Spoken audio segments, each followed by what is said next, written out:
Yeah, microphones here. You want to go? Go ahead. Microphones, everybody good at back? All right. Right there. Jordan, watching Duke, we'll go through, you might feel like you're watching a pro team, or what do you think about watching Duke play? You know, obviously they're a great team. You know, they have a lot of talent. I wouldn't say they're a pro team. You know, they're in college like the rest of us, but you know, it's obvious they have a lot of pro talent, and yeah, it's a very talented team. You know, it's fun to watch them sometimes. Is it going to be fun to play them? Yeah, I think it's fun to play everybody, so you know, it'll definitely be fun to play them too. Jordan, what do you guys take out of Saturday with the turnovers? Was there any common theme to some of them, and kind of moving forward, how do you correct a few of the things? We just got to be tougher with the ball. You know, like you said, there was a lot of turnovers, which you know ultimately cost us the game. If we had taken care of the ball better, that would have been a game where we felt a lot more comfortable and probably would have ended up winning. Just being tougher with the ball, just being able to handle pressure better, which is something we've been working a lot on in practice since the last game. How about Zion Williamson? What can be your guys' approach with him? I mean, nobody's been able to really contain him so far. Just try to do our best from keeping him out the paint. That's the best thing we can do, is just you know try to limit his paint touches. You know, that'll help our team be more successful. You mentioned trying to improve against the press in practice. What kind of things can you guys do to simulate, you know, the type of pressure that you saw? Just have our scout guys, you know, we'll have drills where, you know, it might be like 2-on-3 or 2-on-4, just breaking a press where you're outnumbered, and that's just an example of some things we can do to work on pressure.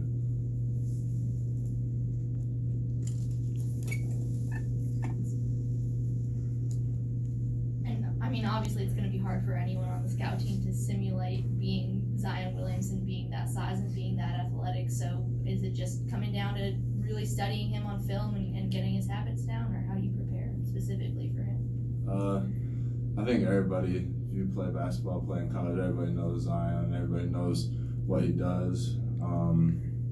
Yeah, we're gonna study. We watch film. You know, we've seen some of his habits.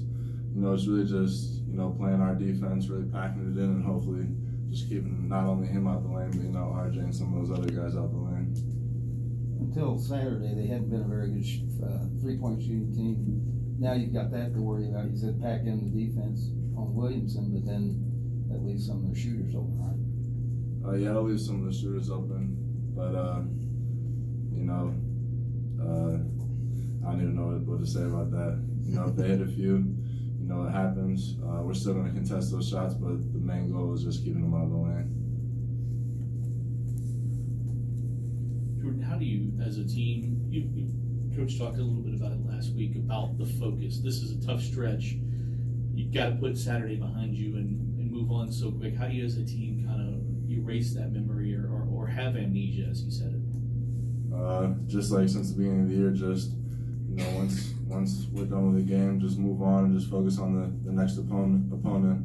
You know, the turnarounds are too quick to really worry about what happened in the past. You know, obviously we wish we could get Saturday back, but now she got to worry about winning the next game. Can't go back and change what happened. She got to worry about winning the next game and keep trying to reach our goals, which is, you know, making the tournament and you know, hopefully making a run. Coach Mack talks about getting off to a good start on the road, but it's important in every game, and you know, at home also to get off to, especially in this game, to get off to a good start. Yeah, definitely it is. You know, there's been a few home games where we come out slow. You know, gotta come back. We especially don't want to do that with this game. But yeah, it's important anywhere you are, to road or at home, to, you know, get off to a good start. That day will help you win the game.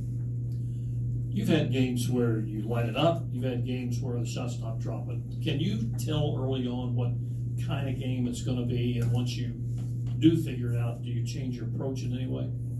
No, I don't think I can usually tell what game it's going to be. Obviously, unless I'm hitting a lot of shots, everything's going in. I mean, then I'll know I'm going to, keep hitting shots. But when I'm missing shots, I always think the next one's going in. Recently, I've got to be a little better with shot selection. Every team's really been highlighting me as somebody who's going to score a lot. So, you'll probably see it.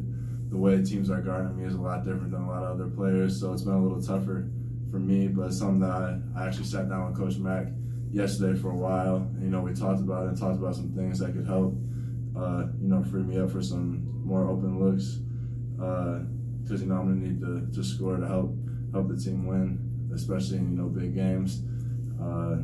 So, just we've been working on that, and something I'll get better with as I see it more. Is there the availability to initiate offense with someone other than Kristen? I mean, watching Saturday, it seemed like there were a lot of possessions where you guys kept looking for him. They were obviously really heavily guarding him out near half court. So can maybe like you or Dwayne or guys like that start things on your own? And then is that something that you've talked about? Yeah, in practice, we always work on, getting us to the guards so they can run our offense. I think we just got really comfortable with that. That's why we're always looking for CC. But, in practice yesterday we talked about it. A lot of guys can bring the ball up in terms of, starting a break or even, on a rebound. Obviously, taking it out, you don't want to get it to CC so he can bring it up. But there are other guys, Ryan, Quan, Darius, they can all bring the ball up. Me and Wayne can definitely bring it up in terms of, starting a break or getting a rebound and pushing it. And that's something we just need to do more. Duke is a big steel team, as was Florida State. Do they do it the same way or do they do it differently? I think they do it a little differently. They both deny a lot. But I think Duke is just, they're really quick. Florida State is more up on you, but I feel like Duke is just quick in the passing lanes, just jumping out in there. I feel like they don't pressure you as much, but they're going to be in that passing lane quick if they see it. Was the Florida State game a good prep for this in that regard? Yeah, it definitely was. Them and Virginia Tech both play that style. We handled it a little bit better at Virginia Tech, but yeah, it definitely is a good prep for Duke. Jordan, Zion gets so much attention. ESPN's all over him, but can you kind of talk a little bit about what is RJ Barrett? What kind of problems does he present? He's obviously a pretty good player too. Yeah, he's a really good player too. He's an elite scorer. He's going to be a lottery pick. Obviously it's something we're going to have to worry about, and just do our best job stopping him. We think we can, compete with anybody. So, regardless of him being a lottery pick, Zion being a lottery pick, we think we can compete with anybody in the country, and we've done that so far this season. Do either Barrett or Williamson remind you of any players that you've faced so far this season, or are they both kind of different? They're both unique players. I don't think we've played anybody like them yet. I wouldn't be able to tell you until, I play against them myself, so maybe after I'll be able to let you know. I'm always curious about this, like DeAndre Hunter on Saturday gets blocked by Zion, this ridiculous block, and DeAndre Hunter is a projected lottery pick next year. As a player, and I know you've played at some high-level AAU games, what goes through everyone's brains when they're watching a dude do that, but you're still sharing the floor with him while everyone else is freaking out? How do you guys kind of handle those situations? To us, it's just basketball. It was a great play, but just a basketball play. He blocked the shot, get back, and play defense. That's what you got to do, or just take it out and worry about the next play. You're going to get your shot blocked. With Zion, there hasn't been an athlete like him around in a while. So, it's just, I feel like if I was Hunter, just worry about the next shot. I'm sure that's what he was thinking. Just get back and just focus on winning the game. It's one shot, so I don't think he was too worried about it. Are you starting to, guys are overplaying you, obviously they know you can shoot. Are you using that against them? Maybe you had a couple of backdoor cuts for dunks and. Yeah, I'm starting to pick up on it a little more. As a shooter, I think something that has hurt me personally is, I can get to the rim a lot, but I tend to settle a lot for threes, which is, you know, I feel like that's why I've been missing a lot of shots lately because I've been shooting some bad threes. But yeah, I feel like I just need to be more aggressive in attacking the rim and, you know, cutting more off the ball, and that'll, you know, open up some more shots because I know they're going to have to respect me more, you know, when it comes to driving the ball. Anything else?